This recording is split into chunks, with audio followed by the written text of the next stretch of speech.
Estamos con Aurelio Nuño, un hombre que fue jefe de la oficina de la Presidencia de la República, ex secretario de Educación Pública, fue también candidato a diputado plurinominal el año pasado, 2024, al cual le quiero preguntar qué fue lo bueno del 2025. Pues mira, ha sido un año difícil, donde hay pocas cosas buenas en el mundo y en México.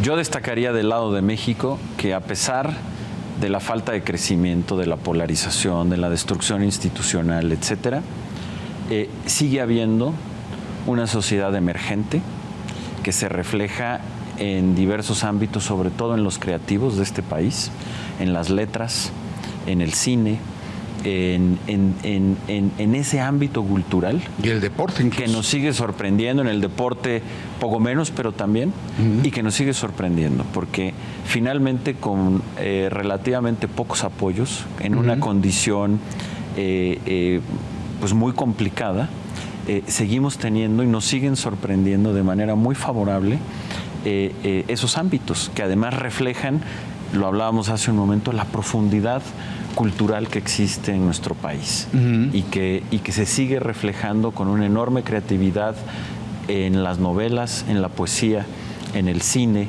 en la gastronomía y efectivamente con muchos esfuerzos, pero de manera heroica en el deporte. Yo sería lo que destacaría del 2025 para México. Y cuando empezaste la respuesta decías en el mundo. Correcto. Y en México, en el mundo, ¿qué ves bueno? Muy pocas cosas. Veo, no es necesariamente bueno, pero veo con una gran, el 2025 fue el año de la inteligencia artificial, que creo que ofrece muchas oportunidades, pero también enormes riesgos. Obviamente la inteligencia artificial empezó hace muchas décadas, pero dijéramos el 2025 es el año en donde realmente se detonó y quedó claro que la economía del siglo XXI va a estar basada en la inteligencia artificial y eso ofrece oportunidades muy importantes, posiblemente con resultados muy positivos para la humanidad, pero también riesgos muy grandes. Digamos, eso me parece que es una nota muy importante, no es del todo necesariamente positiva, pero sí emergente y que sí tiene algunos puntos que nos dan cierta esperanza en un mundo en donde los cambios geopolíticos nos están enfilando a un mundo menos pacífico. Este año pues continuó la guerra entre Rusia y Ucrania, incluso con todavía más muertos. Sí. Tuvimos la desgracia de lo que está sucediendo en Gaza, que hoy tiene aparentemente una luz al final del túnel, muy aparente, porque es muy difícil que cuando se resuelven los conflictos de manera tan inequitativa puedan prosperar. Pero no, en ese aspecto no ha sido un buen año para la humanidad, ¿no? Lo malo del 2025 para México. Mira, yo creo que aunque inició en el 2024, yo creo que lo peor que sucedió en México en el 2025 fue que se consumara la toma por parte de Morena del Poder Judicial.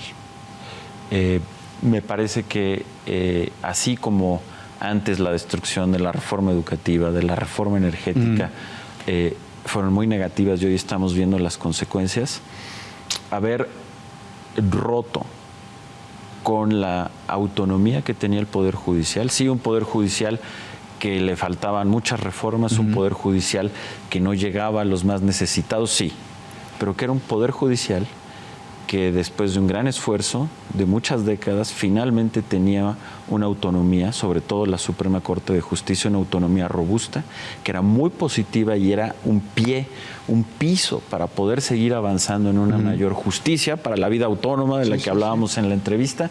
Eso desapareció. Yo creo que sin lugar a dudas esa es la peor noticia del 2025 para México. Punto. Lo feo del 2025 en el país. Mira, yo creo que lo más feo es una combinación de continuar con una economía que no crece. Hoy es una economía que crece por debajo del crecimiento de la población, que en este 2025 empezó a mostrar con mayor claridad ese problema. Llevamos 500,000 de empleos formales perdidos y se empieza a desgastar y a deteriorar cada vez más, otra vez, las posibilidades de una vida autónoma con un buen empleo. Y eso se empezó a marcar, es un proceso que viene desde antes, pero otra vez detonó en el 2025. Y lo otro, pues inevitablemente, lo que creo que desde hace muchos años es lo feo de este país, y es la violencia. Aquí yo reconozco, creo que lo único o lo que me parece positivo del gobierno de la presidenta Claudia Sheinbaum es que acabó con los abrazos de López Obrador y tiene una política mucho más clara de confrontar el crimen organizado.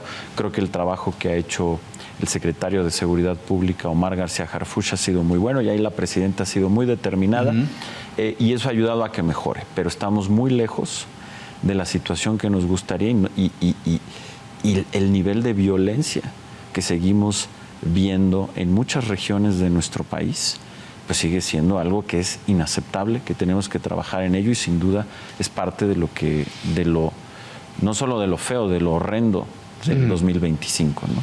En la escala mundial, lo feo. Las guerras, particularmente lo que sucedió en Gaza, ¿no? Ese conflicto que inicia con un ataque terrorista, de una violencia brutal por parte de Hamás a ciudadanos de Israel, pero que después tuvo una respuesta muy larga y con una barbaridad brutal, genocidio, en el que desapareció básicamente las posibilidades de, ya déjate de una vida libre y autónoma, simplemente de sobrevivir, no solamente por la violencia directa de la guerra y de las armas, sino por la represión económica que ha vivido Gaza. Sin duda es...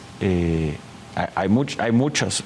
Sí. Se nos olvida los conflictos, por ejemplo, en Sudán, en África, que también han sido de una brutalidad terrible y espantosa, pero creo que claramente, otra vez, no lo feo, lo horrendo de este año en lo internacional es lo que ha sucedido en Gaza. Muy bien, pues muchas gracias. Al contrario, gracias a ti, René.